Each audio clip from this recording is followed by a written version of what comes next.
It all starts with a spark.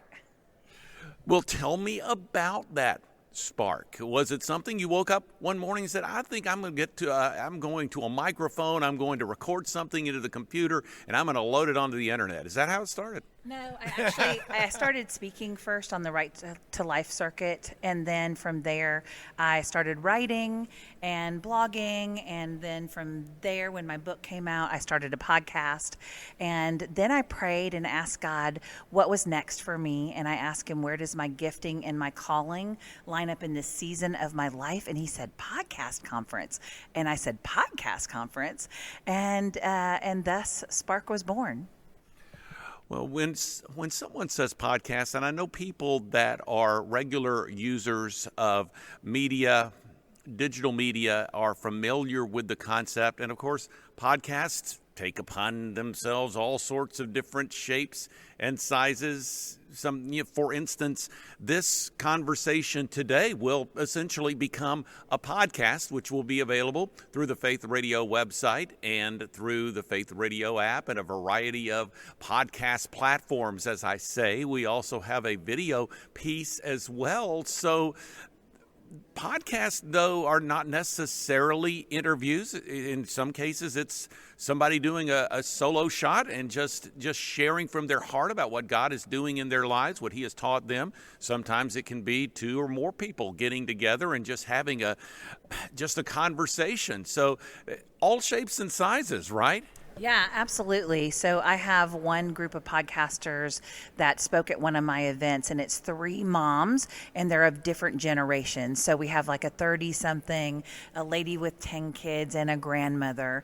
And, it's really fun to see all of those women come together to minister to people. Then there's solo shows. Some people do 5-minute shows that are every day.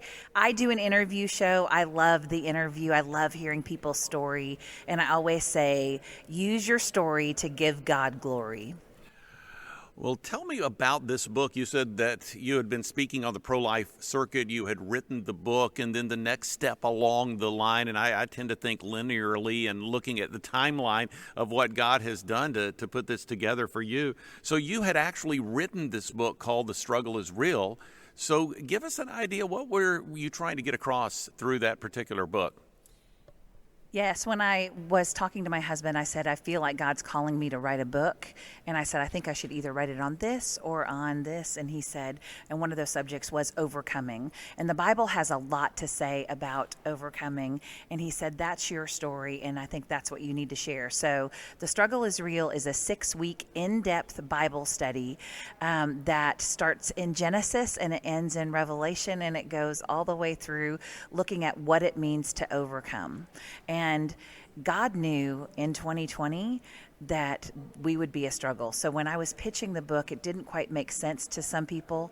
But then when we hit 2020, it was like, oh, God knew, what was happening in our world. And so it's been an interesting journey.